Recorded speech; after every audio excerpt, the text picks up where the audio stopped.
এই বাড়িটা কিনা না, বিহারিরা আমাদের এলাকায় বাড়ি কিনবে কি বলে? খাইতে দিই। বলি আল্লাহ ভক্ত যাকে আচ্ছা, মাইরে বলি আল্লাহ ভক্ত, আচ্ছা। মাইরে ফেলছে। আচ্ছা আচ্ছা। আর এই মেয়ে ছিলেন তখন? রাজবাড়িতে চাকরি করে, ও বাসায় চাকরি ছিল করে? না। আর বড় মেয়ে হইলো গোয়ালন্দ বাজার, বিয়ে হয়ে গেছে, মানে এইখানে বড় ছেলে আলাদা থাকে না? হ্যাঁ। এসপি স্যার দুই ছেলে কথা থাকে। কথা বলতেছে তখন আমার সাথে পরে কথা বলতেছে এসপি আর স্যার কথা আপনার মেয়ে বলতেছে ছেলে তখন বউ আমার এখন সাথে কোথায় আছে? মেজো ছেলে তো বিয়ে করে ও বিয়ে করে নাই?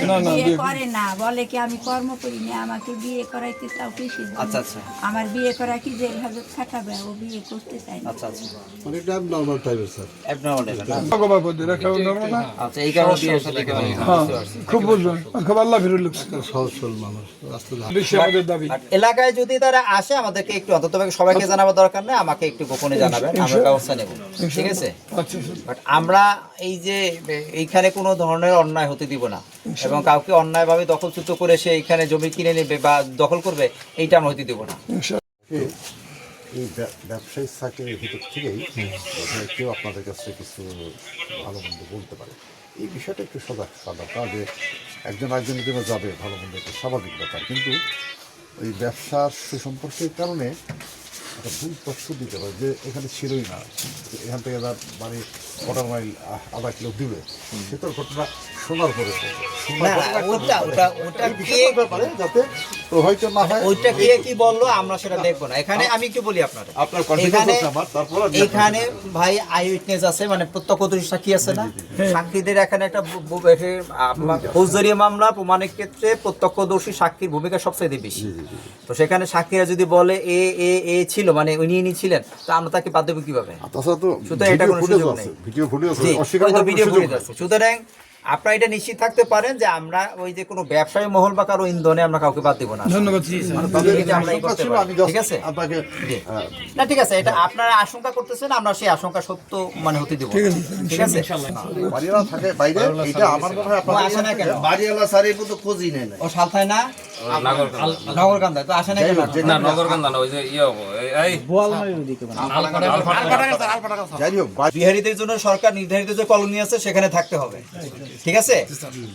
বাড়িওয়ালাকে বলে দেবেন যে আপনি এখান থেকে এই যে তারা অন্যায় করবে এবং স্থানীয় জনগণকে তারা হুমকি দামকি দিবে, খুন খারাপি করবে, এটা আমরা এটা করতে দিব না। এই যে যদি ওনার বাসায় অন্য কেউ ভাড়া থাকে বিহারি, তাদেরকে বলবেন যে আপোষে তাদেরকে এখান থেকে চলে যাওয়ার জন্য, ঠিক আছে? অন্যথায় আমরা বাড়িওয়ালার উদ্যোগে ব্যবস্থা নেব। আমি সেটা আপনার আসলে ঘুরতে পারি, এই কারণে আমি জাস্ট আচ্ছা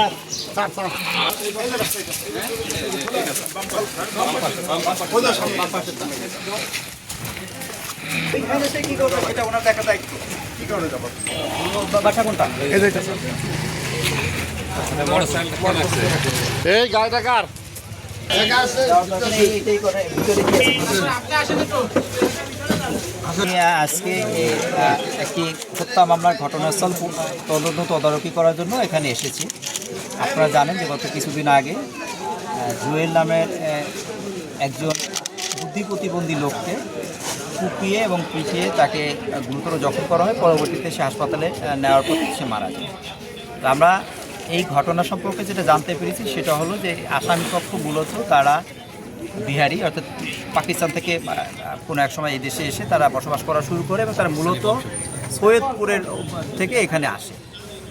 তো আমরা যেটা জানতে পেরেছি যে সেই যে বিহারি পরিবার, সরফরাজ উনি নাম, তো তিনি একজন ভাঙাড়ি ব্যবসায়ী।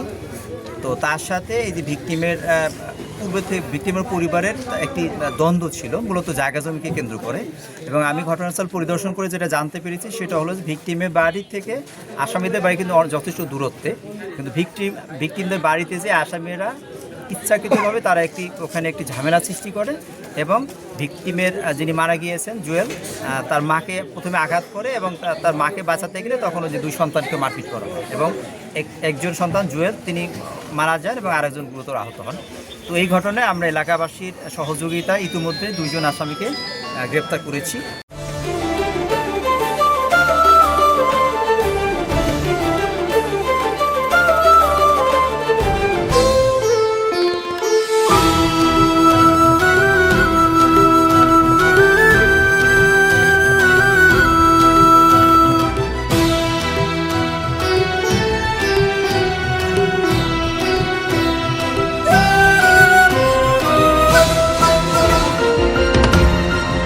টেকনাফ থেকে তেঁতুলিয়া, রূপসা থেকে পাথুরিয়া, বিশ্বজুড়ে রূপসী বাংলা।